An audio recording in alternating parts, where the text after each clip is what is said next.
السلام علیکم ورحمۃ اللہ وبرکاتہ۔ محترم ناظرین، میں زبیر ہاشمی پروگرام فرمان الہی کے ذریعے آپ سبھی کا دلی خیر مقدم کرتا ہوں۔ ناظرین، پچھلے ایپیسوڈ میں ہم نے سورۃ الاحزاب کی آیت نمبر 19 سے 43 تک تلاوت اور اس کا ترجمہ سننے کا شرف حاصل کیا۔ آج ہم اپنے اس پروگرام میں سورۃ الاحزاب کی آیت نمبر 44 سے 54 تک تلاوت اور اس کا ترجمہ سننے کی سعادت حاصل کریں گے۔ کل جن آیتوں کی تلاوت کی گئی ان کے آخر میں ہم نے یہ سنا تھا کہ اللہ سبحانہ و تعالیٰ کا ذکر صبح و شام کثرت سے کرتے رہنا چاہیے اور اللہ سبحانہ و تعالیٰ ایسے بندوں پر اپنی رحمت کو نازل فرماتا ہے۔ اسی طریقے سے آج تلاوت کی جانے والی آیتوں میں نیک بندوں کے بارے میں بیان کیا جا رہا ہے کہ نیک اور اطاعت و فرما بردار بندے جب اللہ سبحانہ و تعالیٰ کے دیدار سے مشرف ہوں گے تو اس وقت آپس میں سلام کریں گے۔ بعد دوسرے مفسرین یہ بیان کرتے ہیں کہ جب وہ بندے اپنی اپنی قبر سے اٹھ کر اللہ کے دیدار کے لیے تشریف لے جائیں گے تو اس وقت آپس میں ایک دوسرے کو سلام کرتے رہیں گے۔ اب اس کے بعد حضور نبی کریم صلی اللہ علیہ وسلم کی عظمت و شان کو بیان کیا گیا اور یہ ارشاد فرمایا کہ اے حبیب صلی اللہ علیہ وسلم، ہم نے آپ کو گواہی دینے والا اور ثواب سے خوشخبری دینے والا اور عذاب سے ڈرانے والا نبی بنا کر بھیجا ہے۔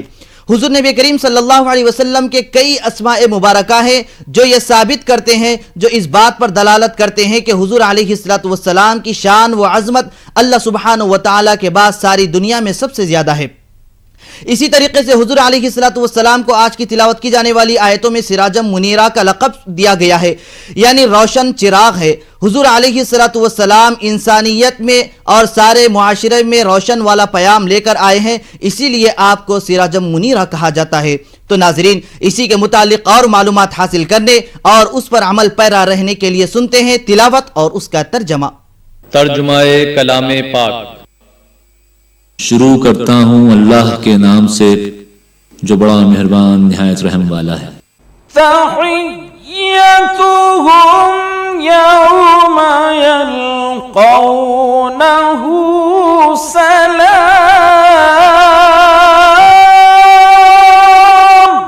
وأعد لهم أجرا كريما۔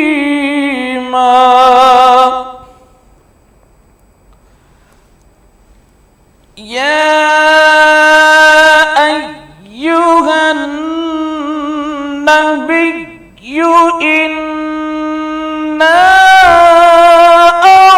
أرسلناك شاهدا ومبشرا ونذيرا۔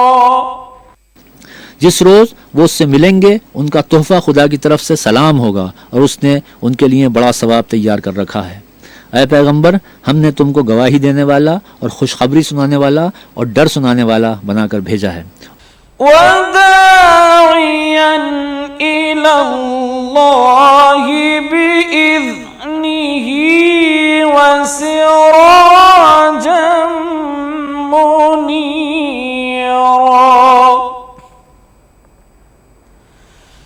وَبَشِّرِ الْمُؤْمِنِينَ بِأَنَّ لَهُم مِّنَ اللَّهِ فَضْلًا كَبِيرًا۔ اور اللہ کی طرف بلانے والا اور روشن چراغ، اور مومنوں کو خوشخبری سنا دو کہ ان کے لیے اللہ کی طرف سے بڑا فضل ہے۔ وَلَا تُطِعِ الْكَافِرِينَ وَالْمُنَافِقِينَ وَدَعْ أَذَاهُمْ وَتَوَكَّلْ عَلَى اللَّهِ وَكَفَى بِاللَّهِ وَكِيلًا۔ کافروں اور منافقوں کا کہنا نہ ماننا اور نہ ان کے تکلیف دینے پر نظر کرنا اور اللہ پر بھروسہ رکھنا، اور اللہ ہی کارساز کافی ہے۔ يا أيها الذين آمنوا إذا نكحتم المؤمنات ثم طلقتموهن من قبل ثم طلقتموهن من قبل أن تمسوهن فما لكم عليهن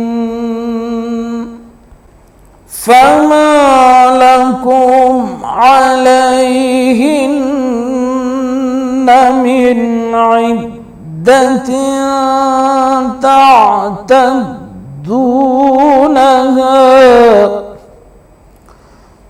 فمتعوهن وسرحوهن سراحا جميلا। मोमिनो, जब तुम मोमिन औरतों से निकाह करके उनको हाथ लगाने यानी उनके पास जाने से पहले तलाक दे दो तो तुमको कुछ इख्तियार नहीं कि उनसे इद्दत पूरी कराओ, उनका कुछ फ़ायदा यानी खर्च देकर अच्छी तरह से रुखसत कर दो। या अय्युहन नबिय्यु इन्ना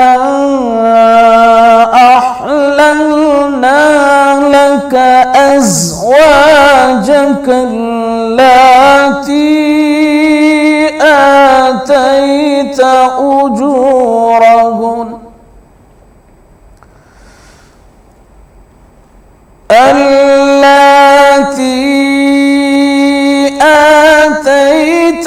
أجورهن وما ملكت يمينك مما أفاء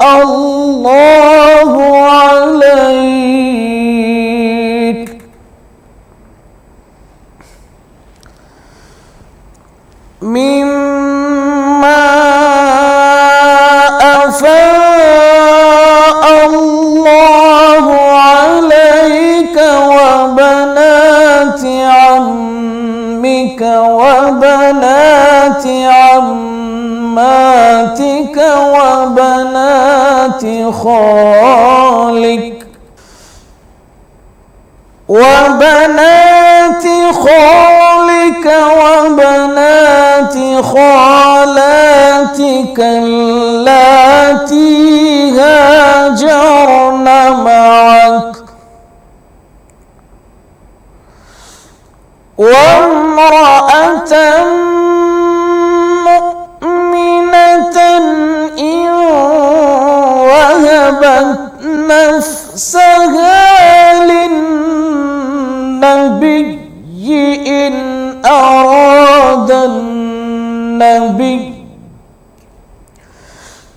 إن أراد النبي أن يستنكحها خالصة لك من دون المؤمنين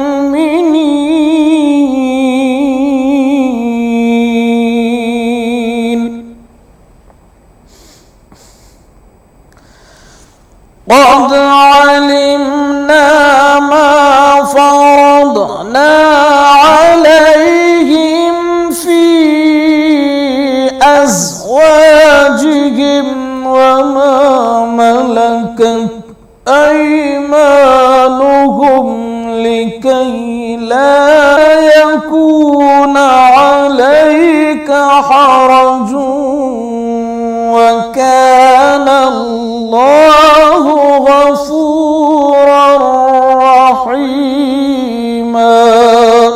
ऐ पैगंबर, हमने तुम्हारे लिए तुम्हारी बीवियां जिनको तुमने उनके महर दे दिए हैं हलाल कर दी हैं, और तुम्हारी बांदियां जो खुदा ने तुमको कुफ्फार से बतौर माल गनीमत दिलवाई हैं, और तुम्हारे चचा की बेटियां और तुम्हारी फूफियों की बेटियां और तुम्हारे मामुओं की बेटियां और तुम्हारी खालाओं की बेटियां जो तुम्हारे साथ वतन छोड़कर आई हैं, सब हलाल हैं। और कोई मोमिन औरत अगर अपने तई पैगंबर को बख्श दे यानी महर लेने के बगैर निकाह में आना चाहे, बशर्ते के पैगंबर भी उससे निकाह करना चाहें, वो भी हलाल है। लेकिन ये इजाज़त ए मोहम्मद ख़ास तुम ही को है, सब मुसलमानों को नहीं। हमने उनकी बीवियों और बानियों के बारे में जो महर वाजिबुल अदा मुकर्रर कर दिया है हमको मालूम है। ये इसलिए किया गया है कि तुम पर किसी तरह की तंगी न रहे, और खुदा बख्शने वाला मेहरबान है। सूरतुल अहज़ाब की तिलावत और उसका तर्जमा जारी रहेगा। हम लौट कर आते हैं एक छोटे से वक्फे के बाद। वक्फे के बाद दोबारा आप सभी का खैर मक़दम है। नाज़रीन मुहतरम, आज तिलावत की जाने वाली दीगर आयतों में अल्लाह सुब्हानहु व तआला ने हुज़ूर नबी करीम सल्लल्लाहु अलैहि वसल्लम के साथ क्या आदाब रखना चाहिए इसका जिक्र किया गया। यानी यहाँ पर हुज़ूर नबी करीम सल्लल्लाहु अलैहि वसल्लम के बारे में बतलाया जा रहा है कि एक मरतबा हुज़ूर अलैहिस्सलातु वस्सलाम दावत का एहतमाम किए। अब बाज़ लोग आए, तनावुल किए, और हुज़ूर नबी करीम सल्लल्लाहु अलैहि वसल्लम ने भी तनावुल फरमाया। आप उठ गए, आपके साथ भी बाज़ सहाबा उठ गए, लेकिन बाज़ हज़रात बैठे रहे। तो अल्लाह सुब्हानहु व तआला ने ये इरशाद फरमाया है कि जब तुम खाने से फरागत हासिल कर लो तो फिर इसके बाद बातें करते हुए बैठना नहीं चाहिए, बल्कि अपने मकाम को लौट जाना चाहिए। तो नाज़रीन, और मालूमात हासिल करने के लिए शामिल हो जाते हैं तिलावत और उसके तर्जमे के साथ। तुर्जी मन तशाउ मिनहुन्ना व तुवी इलैका मन तशाउ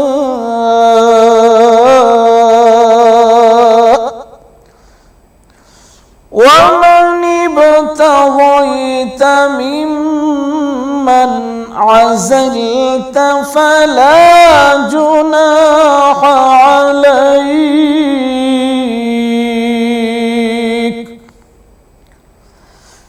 ज़ालिका अदना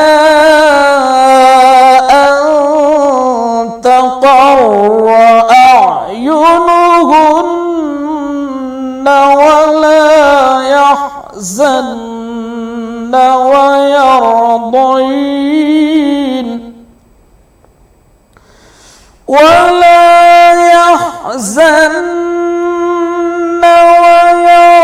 ويرضين بما آتيتهن كلهن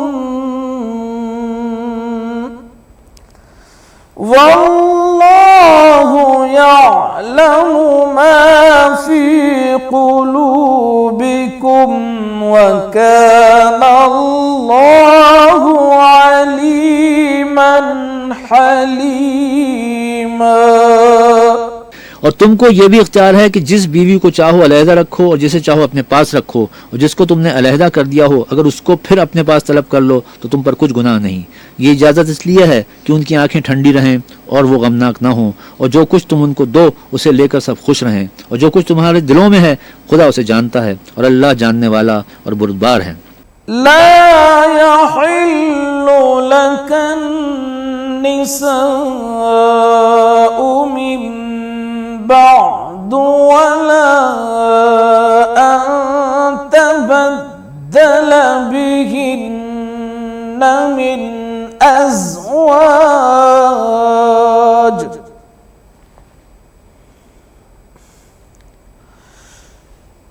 ولا أن تبدل بهن من أزواج ولو أعجبك حسنهن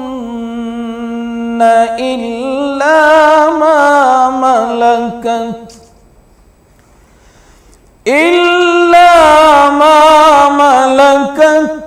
يمينك وكان الله على كل شيء رقيبا। ऐ पैगंबर, उनके सिवा और औरतें तुमको जायज़ नहीं, और न ये कि इन बीवियों को छोड़कर और बीवियां कर लो, ख्वाह उनका हुस्न तुमको कैसा ही अच्छा लगे, मगर वो जो तुम्हारे हाथ का माल हैं यानी बांदियों के बारे में तुमको इख्तियार है, और खुदा हर चीज़ पर निगाह रखता है। सूरतुल अहज़ाब की तिलावत और उसका तर्जमा जारी रहेगा। हम लौट कर आते हैं एक छोटे से वक्फे के बाद।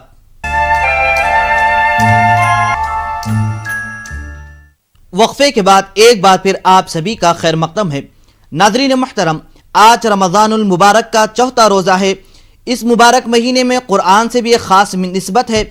जैसा कि अल्लाह सुब्हानहु व तआला ने इरशाद फरमाया है कि शहरु रमज़ान अल्लज़ी उन्ज़िला फ़ीहिल कुरान, यानी ये मुबारक महीना है जिसमें कुरान पाक नाजिल किया गया और ये कुरान तमाम लोगों के लिए हिदायत है। तो इसीलिए हमें चाहिए कि कुरान की तिलावत कसरत से करें और कुरान की तिलावत कसरत से सुनते रहें। ख़ास तौर पर रमज़ानुल मुबारक के महीने में नमाज तरावी का अहतमाम किया जाता है, इसमें भी कुरान की तिलावत सुने, क्योंकि कुरान का पढ़ना और सुनना ये दोनों सवाब का भी काम है और हुज़ूर नबी करीम सल्लल्लाहु अलैहि वसल्लम की भी सुन्नत है। तो नाजरीन, इस मुबारक महीने में सूरतुल अहज़ाब की तिलावत के मजीद फरमुदात जानने के लिए सुनते हैं आज की बाकी आयतों की तिलावत और उसका तर्जमा। या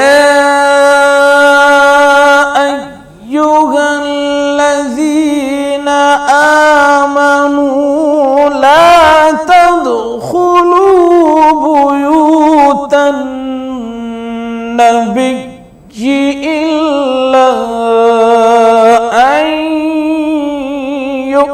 ज़न लकुम इला तआमिन गैर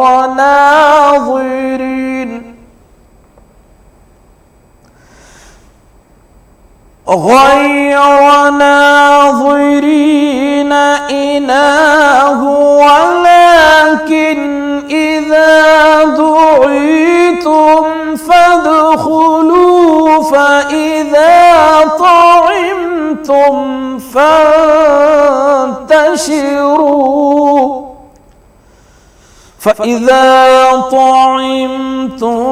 فانتشروا ولا مستأنسين لحديث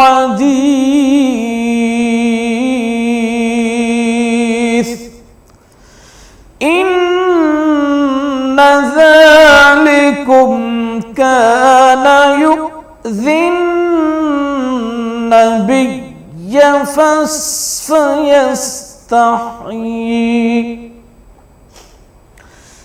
إن ذلكم كان يؤذي النبي فيستحيي منكم والله لا يستحيي من الحق وإذا سألتموهن متاعا فاسألوهن من وراء حجاب ذلك أطهر لقلوبكم وقلوبهن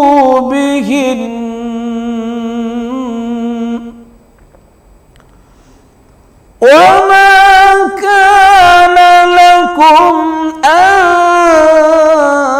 تؤذوا رسول الله ولا أن تنكحوا أزواجه من بعد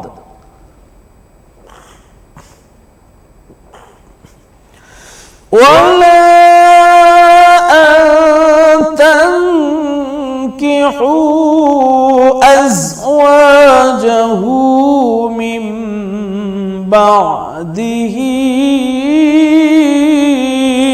أبدا إن ذلكم كان عند الله عظيما। मोमिनो, पैगंबर के घरों में न जाया करो मगर इस सूरत में कि तुमको खाने के लिए इजाजत दी जाए और उसके पकने का इंतजार भी न करना पड़े। लेकिन जब तुम्हारी दावत की जाए तो जाओ और जब खाना खा चुको तो चल दो और बातों में जी लगाकर न बैठ रहो। ये बात पैगंबर को ईज़ा देती थी और वो तुमसे शर्म करते थे और कहते नहीं थे, लेकिन खुदा सच्ची बात के कहने से शर्म नहीं करता। और जब पैगंबरों की बीवियों से कोई सामान मांगो तो पर्दे के बाहर से मांगो, یہ تمہارے اور ان کے دونوں کے دلوں کے لیے بہت پاکیزگی کی بات ہے، اور تم کو یہ شایان نہیں کہ پیغمبر خدا کو تکلیف دو، اور نہ یہ کہ ان کی بیویوں سے کبھی ان کے بعد نکاح کرو، بے شک یہ اللہ کے نزدیک بڑا گناہ کا کام ہے۔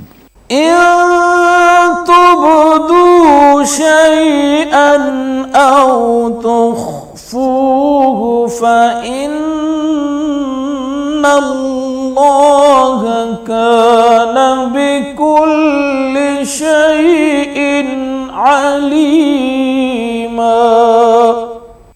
صدق الله العظيم۔ اگر تم کسی چیز کو ظاہر کرو یا اس کو مخفی رکھو تو یاد رکھو کہ خدا ہر چیز سے باخبر ہے۔ اللہ عز و جل سے دعا ہے کہ وہ ہم سب کو قرآن پاک کے احکامات پر عمل کرنے کی توفیق نصیب فرمائے۔ انشاءاللہ کل ہم دوبارہ اسی وقت سورۃ الاحزاب کی تلاوت اور اس کے ترجمے کے ساتھ حاضر خدمت رہیں گے۔